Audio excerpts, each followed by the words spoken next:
Hello friends, welcome to यदना investment academy. आज हम बात करने वाले हैं इंडिया मार्ट की पार्ट टू के एनालिसिस में। आई होप आप सबने पार्ट वन देखा होगा, जिसमें हमने कंपनी और इंडस्ट्री और उसके गवर्नेंस के ऊपर डिटेल में बात की थी।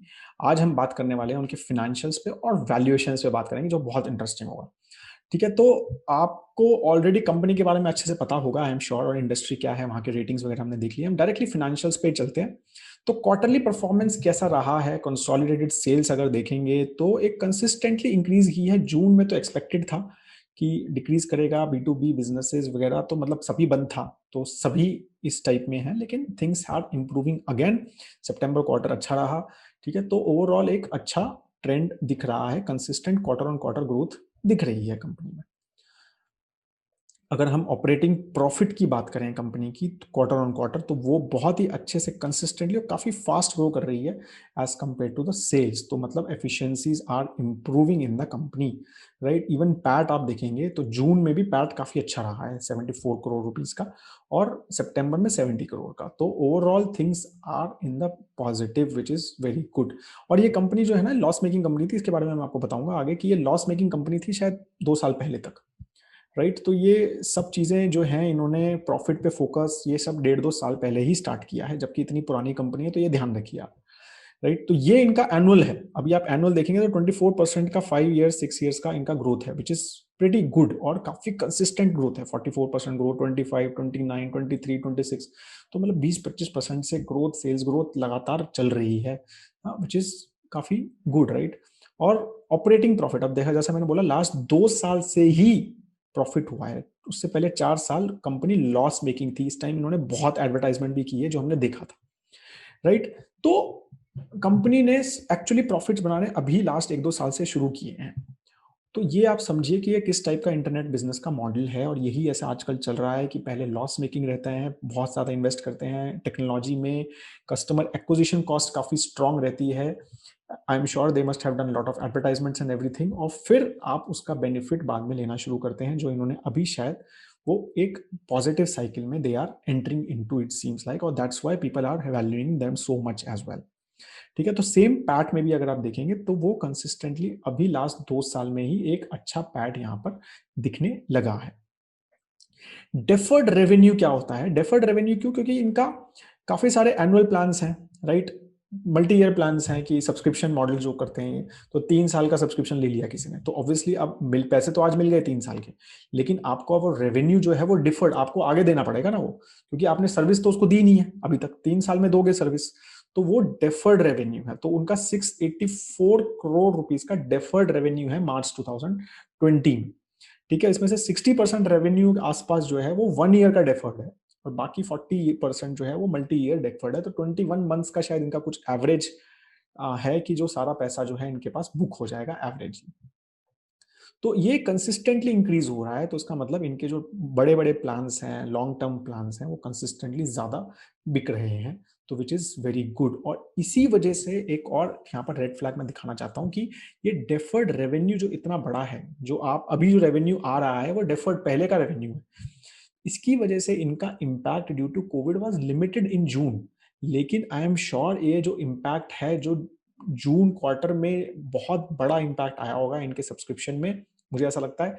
और उसका इम्पैक्ट, उसका डेफर्ड जो है ना, वो अब दिखेगा आगे, कि उनका डेफर्ड रेवेन्यू का इम्पैक्ट जो है वो कितना है, राइट। तो वो अभी आप समझिए कि जो रेवेन्यूज आ रहे हैं लास्ट 1-2 क्वार्टर से, उसमें आई एम श्योर है जून का भी थोड़ा बहुत इम्पैक्ट, लेकिन काफी ज्यादा पहले का रेवेन्यू आगे आ रहा है। तो वो भी आपको समझना है कि उसका ग्रोथ रेट जो है वो लिमिटेड रहेगा, क्योंकि जून क्वार्टर में काफी ज्यादा इम्पैक्ट हुआ होगा, मुझे लगता है, इनके रेवेन्यू पे। कंपैरिजन जो है लिस्टेड कंपनी में, राइट, कंपैरिजन तो एक्चुअली जस्ट डायल के साथ ही किया जाता था। हमने सोचा इन्फो एज भी डालने का, बट इन्फो एज जो है ना वो बहुत ही बी टू सी कंपनी है, तो हमें लगा नहीं वो right. B to C B Just Dial भी है, लेकिन फिर भी ये एक सिमिलर क्लासिफाइड एग्जाम्पल है, राइट।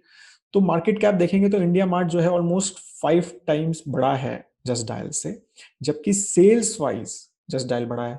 सेल्स ग्रोथ लेकिन इंडिया मार्ट का बहुत अच्छा है 3 इयर्स का। पैट टीटीएम, ठीक है, वो भी जस्ट डायल बढ़ा है थोड़ा, राइट। पैट ग्रोथ, ग्रोथ की वजह से आप देखिए पैट टाइम वो भी बहुत अच्छा है। आरओसी फिर आरओई डेट दोनों का 0 है। तो ये आप देखो कि सेल्स भी बढ़ा है जस्ट डायल का, पैट भी बढ़ा है, राइट, और क्या कहते हैं, बट बाकी नंबर्स अच्छे नहीं है, और उसकी वजह से they are like 5 times smaller than IndiaMART. तो ये है वैल्यूएशंस का की। तो ये एक बिल्कुल डिफरेंट आप थॉट प्रोसेस समझिए कि यही चीजें हैं कि जो लोग हैं, जो इन्वेस्टर है, वो ग्रोथ पे कितना ज्यादा फोकस करता है। और जस्ट डायल जो है उसका बहुत बड़ा इम्पैक्ट किया है, अगर आप देखोगे गूगल ने, क्योंकि वो एक B2C क्लासिफाइड था अल्टीमेटली, राइट। वो दे यू शुड टेल यू कि अगर मुझे प्लम्बर चाहिए, तो अभी अर्बन क्लैप वगैरह में प्लम्बर आता है, इनको प्लम्बर चाहिए तो लोग जस्ट डायल पे जाके जा सकते थे, लेकिन आजकल गूगल पे लोग सर्च कर रहे हैं प्लम्बर नियर मी, राइट। मैं वैसे ही सर्च करता हूँ आजकल कि कोई अगर मेरे को शॉप चाहिए कि ग्रोसरी शॉप, तो ग्रोसरी स्टोर्स नियर मी, तो गूगल पे सर्च कर रहे हैं आजकल। जस्ट डायल पे वो सर्चेस बहुत कम हो गए हैं, विच वॉज वेरी हाई पहले, और उसकी वजह से लोगों को लगा यार ये बिजनेस मॉडल जो है वो चलेगा नहीं, तो just dial enter into lot of other segment, उन्होंने टिकट्स बुकिंग भी स्टार्ट कर दी है, बहुत सारी चीजें स्टार्ट कर दी हैं, तो उसकी वजह से बहुत ज्यादा डाइवर्सिफाइड बिजनेस हो गया है। और इसीलिए शायद जो है इन्वेस्टर्स का फोकस लग रहा है कि बहुत फोकस नहीं है, they are trying different things, सब कुछ एंटर कर रहा है, और उतना ज्यादा उनको ट्रैक्शन शायद हर जगह पे नहीं मिल रहा है, राइट। तो इसकी वजह से वो उसका वैल्यूएशन इतना कम है। इंडिया मार्ट एक मोर फोकस्ड और काफी बड़ा एक पॉइंट ऑफ डिफरेंस है उनका। कंपटीशन अभी तक गूगल और अमेजोन या अलीबाबा उस टाइप में नहीं है, या उस टाइप में नहीं सोच रहे हैं जो इंडिया मार्ट सोच रहा है, तो वहां डायरेक्ट कंपटीशन अभी तक नहीं दिख रहा है। तो वो सारी चीजों की वजह से लोग जो है काफी गंगो हैं ऑन इंडिया मार्ट, जो हम बात करेंगे थोड़ी सी वैल्यूएशन में। तो ओवरऑल समरी फाइनेंशियल्स के बारे में तो मैं ये बोलूंगा कि सेल्स बहुत अच्छा ग्रो है, आरओसी डेट नहीं है, तो मतलब सब कुछ अच्छा है फाइनेंशियल्स में। अगर हम लास्ट 2 साल में अच्छा खासा प्रॉफिट भी दे रही है कंपनी, और hopefully they will keep on growing like that, बहुत फास्ट ग्रोइंग कंपनी है ओवरऑल, राइट। तो कुछ भी ऐसा नहीं है, बस ओनली नेगेटिव इज कि रिसेंटली प्रॉफिटेबल हुए हैं, क्या ये कंसिस्टेंटली सस्टेन करेगा, वही एक सबसे बड़ा क्वेश्चन है। तो ओवरऑल तो मतलब फाइनेंशियल्स में ग्रीन के अलावा कुछ बनता नहीं है, जो अगर अभी के हम नंबर्स तक देखते हैं तो। वैल्यूएशन इसका बहुत ट्रिकी है। एक तो कंपनी बहुत ज़्यादा टाइम से नहीं है, सिर्फ 4 जुलाई से ही है। तो अगर हम यहाँ से देखें तो उसका ग्रोथ रेट 300+% से ज़्यादा स्टॉक जो है वो ग्रो किया है, राइट। अभी ऑल टाइम हाई के आसपास ही चल रहा है, और जस्ट डायल जो है वो 1.5 साल पहले जो है वो वहीं का वहीं है, तो उसका स्टॉक प्राइस ज़्यादा नहीं बढ़ा है जस्ट डायल का उसके सामने, राइट। और कंज्यूमर, तो बाकी अगर हम देखें तो इंडेक्स जो है वो थोड़ा बड़ा है। तो definitely IndiaMART has given phenomenal returns in last 1.5 years to the investors. अभी हम पी के बारे में अगर आप देखें तो पी इसका नियर 95-94 चल रहा है अभी, राइट। जो लेटेस्ट अभी 8 जनवरी की बात कर रहा हूं मैं, राइट। और अगर जस्ट डायल का देखें तो 17-18 है। तो अब समझिए, राइट, कि लोगों का एक्सपेक्टेशन ऑफ ग्रोथ, और जबकि जून क्वार्टर पी एक सही एक पैरामीटर है यहाँ पर, क्योंकि बहुत ज्यादा इंपैक्ट नहीं है, दोनों इंटरनेट बेस्ड कंपनीज हैं, राइट। तो एज सच अभी तक इंपैक्ट नहीं दिख रहा है, लाइक वो डिफर्ड रेवेन्यू में आगे दिखेगा, बट अभी तक बहुत बड़ा इंपैक्ट नहीं दिखा है। तो वो, और इनका भी दे वर ऑल्सो, अगर हम 4 साल पहले देखें ना, तो ये 40+% के पी पे थे, बट जो है दूसरी कंपनीज एंटर किया, बिजनेस चला नहीं, बहुत ज्यादा डाइवर्सिफाई किया, वो सब चीजों की वजह से एक्सपेक्टेशन जो है वो 10 से भी नीचे पी पे चला गया था बीच में, और अब जो है वो 17-18 के पी पे है, और यहाँ पर वो 94 के पी पे। तो क्या लगता है आपको कि यार बहुत ज्यादा डिफरेंस है? क्या उतना डिफरेंस है उनकी बिजनेस मॉडल में? बिल्कुल है, राइट। तो क्या वो एक्सपेक्टेशन सही है? वो $1 बिलियन क्वेश्चन है, राइट। वो आपको डिसाइड करना है, मैंने आपको सब बता दिया। अब मैंने एक और चीज की कि उड़ान जो कंपनी थी, राइट, उसके साथ उसका वैल्यूएशन का कंपैरिजन किया, ठीक है। एक तो जस्ट डायल के साथ हमने कर लिया, तो उड़ान के साथ भी किया।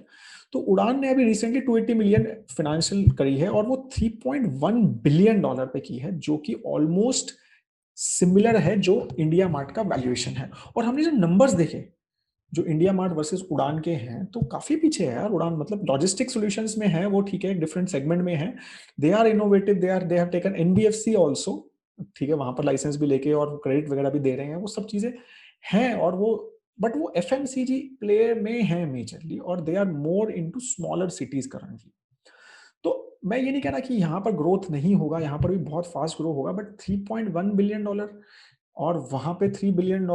तो वो जब मैं देखता हूं तो मुझे लगता है कि यार इंडिया मार्ट का ठीक है वैल्यूएशंस, क्योंकि अगर IndiaMART is also trying to enter, उनको भी समझ आ रहा है कि यार ये क्रेडिट में तो हम घुसते हैं, लॉजिस्टिक में तो उनका अभी तक उनको नहीं मैच कर रहा है, और वो शायद आई डोंट नो कि अपनी अपनी कॉल है उड़ान में। मैं अभी ये नहीं कह सकता कि Udaan will be successful in logistics, या IndiaMART will, is it a blunder of IndiaMART कि they don't want to enter into logistics, but who stops them to enter in future, right? अगर उनको लगता है कि ये बाद में अच्छा चल सकता है, अभी उनको लग रहा है कि it is a too much money which is going into, और जो उड़ान खर्च कर रहा है वो लॉस मेकिंग कंपनी है अच्छी खासी, राइट? बट अगर ये टेक्नोलॉजी प्लेटफॉर्म है और ड्रिवन है, तो इनका जो वैल्यूएशन है, और अब इंडिया मार्ट का वैल्यूएशन देखते हैं तो लगता है यार इंडिया मार्ट का ठीक ही है, मतलब बहुत बुरा नहीं है, राइट? तो ये सारी चीजें हमें समझनी है कि वैल्यूएशन जो है, बहुत बार बोलते हैं ना, valuation is a art, it is there is no science in it.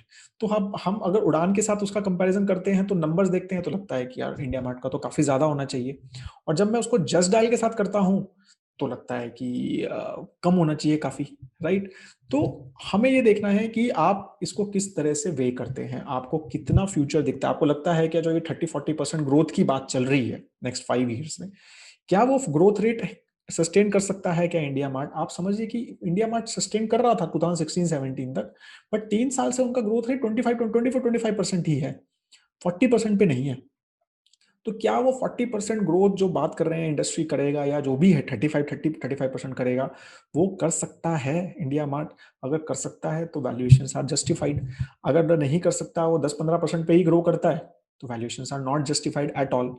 तो ये हमें, ये एक क्वेश्चन आपको अपने आप से करना है, आपको समझना है इस इंडस्ट्री को। मुझे लगता है कि 20-25% plus growth rate for India mart from here, and looking at all the benefits, India की जीडीपी वगैरह सब देख के, 3 साल में जीडीपी वगैरह पे भी काफी हालत खराब थी, सब चीजें खराब थी, तो मुझे वो थोड़ा बेनिफिट देने का मन कर रहा है। तो मुझे लगता है कि ये कंपनी जो है, अगर अपने कोर पे फोकस करे और सही से मैनेज करे, और जो मेन मेन छोटे छोटे इश्यूज हैं वो सॉल्व करे, और तो 25% plus growth, revenue growth I am talking about, is not a big challenge for them, ठीक है? और उसकी वजह से मैंने वैल्यूएशन पे येलो स्टार दिया है, रेड नहीं दिया है। मुझे लगता है कि अभी भी इसको बाय किया जा सकता है, और अगर आपका होराइजन जो है 5+7+ ईयर्स का है, very risky company, no doubt in it, small company, very new segment, ठीक है, जिसके बारे में बहुत ज्यादा नहीं पता है लोगों को, बट यही कंपनीज जो है वो काफी अच्छा रिटर्न्स देके जाती हैं।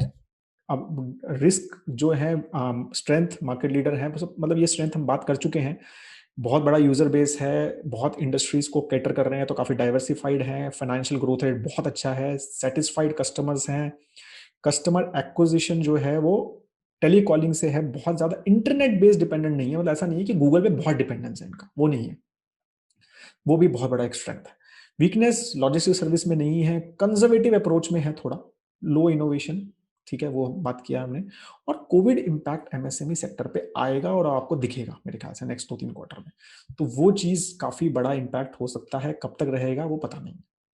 Opportunities shifting online, businesses are shifting online, तो उनको काफी बड़ा बेनिफिट मिल सकता है इंडिया मार्ट से, स्पेशली एमएसएमई सेक्टर को।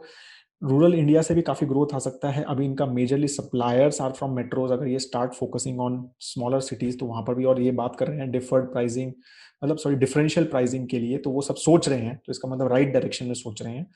Value creation opportunity, SaaS, logistic, digital payments, credit वगैरह, ये सब देने की काफी ज्यादा अपॉर्चुनिटीज हैं, कुछ कुछ कर रहे हैं ऑलरेडी, राइट? और कोरोना ने एक चीज और बता दी है कि चाइना, जो मैं बोल रहा हूँ बहुत बड़ी अपॉर्चुनिटी है, कि चाइना के अलावा क्या ये अलीबाबा जैसे चाइना को कनेक्ट करता है with all the other buyers across the world, क्या IndiaMART can be that to connect Indian suppliers with across the world buyers? तो वो अगर होता है तो गेम चेंजर है। Threat, yes, Alibaba, Amazon business वगैरह ये सब थ्रेट तो रहेंगे ही, because they are very very big companies, and बहुत बड़ा इनका पैसा इनके पास बहुत है, और बहुत बड़ा ब्रांड नेम भी है। तो ये चाहेंगे तो अमेजॉन कोई करेगा कि यार मैं ठीक है ट्रेड इंडिया पे भी हूँ, मतलब मैं सॉरी इंडिया मार्ट पे हूँ, तो मैं अमेजॉन पे भी जाता हूँ, तो वो चीज करना। बट अमेजॉन इंटरेस्टेड है क्या इस सेगमेंट में? अभी तक ग्लोबली तो नहीं दिख रहा है।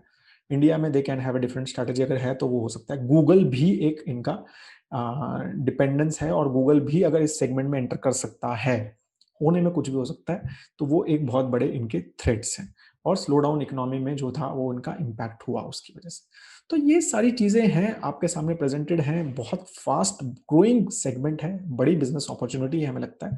और जैसा मैंने बोला ना कि एक्सचेंज में एक बार बहुत सारे सप्लायर्स और बायर्स हैं तो आपके पास ही आएंगे, नहीं भी ठीक आपके पास तो पक्का आएंगे। एक और हो सकता है कि ठीक है उनको वो अच्छा लग रहा है तो वहां पर भी जाएंगे, बट आपके पास वो पक्का आएंगे, क्योंकि no one wants to miss that opportunity कि यहाँ नहीं लिस्ट होऊंगा मैं। तो वही सेम चीज है कि अगर आप Naukri.com की जैसे बात करें हम, तो अगर किसी को जॉब चाहिए तो Naukri.com पे रजिस्टर करता ही है, दो दो तीनों पे और भी करेगा, बट वो Naukri.com पे पक्का करेगा, राइट। तो वही चीज यहाँ पर है इंडिया मार्ट में, राइट। तो वो चीज आपको समझिए, तो वही एक बहुत बड़ा डिफरेंशिएटर लगता है मुझे, और बहुत बड़ी स्ट्रेंथ लगती है इनकी, और बहुत बड़ा मोट लगता है वो, कि वो बड़े बड़े प्लेयर्स अमेजॉन अलीबाबा के लिए भी बहुत इजी नहीं होगा, क्योंकि they have achieved a big volume, तो वो आसान नहीं होगा। ठीक है, टेक्नोलॉजी कुछ चेंज हो जाए, ये सब आर्टिफिशियल इंटेलिजेंस और गूगल, क्योंकि उनके पास तो है वो चीज थोड़ा सा स्ट्रेंथ, वो अगर उसमें एंटर करता है तो वो एक थ्रेट दिखता है हमें। So that is all I have on this topic. If you have any question, please do write in the comment section. India mart के ऊपर ये कंपनी हमारे बहुत ही कंसिस्टेंटली रडार पे रही है, स्पेशली हमारे मॉडल पोर्टफोलियो के लिए। ठीक है, और हम कंसिस्टेंटली इसको रीड कर रहे हैं लास्ट 6-8 मंथ से, अभी तक एंटर नहीं किया है। कब होगा एंट्री, हो भी सकता है, नहीं भी हो सकता। वैल्यूएशन चेक कर रहे हैं, सब चीज़ें एनालिसिस कर रहे हैं रेगुलरली। ठीक है, और बट बहुत हमारे क्लोज रडार में है ये कंपनी। ठीक है, तो अगर आपको कोई क्वेश्चन है तो आप इसके ऊपर जरूर हमसे पूछें, और we can have a good discussion also. आपका कोई अलग से पॉइंट ऑफ व्यू है इंडिया मार्ट पे, वो भी आप बताइए। और कोई कंपनी आपको लगता है जो इस टाइप की है, या फिर और कोई इंटरेस्टिंग कंपनी आप you want me to analyze in that kind of detail, do write in the comment section about that as well. Have a great time ahead दोस्तों। जय हिंद।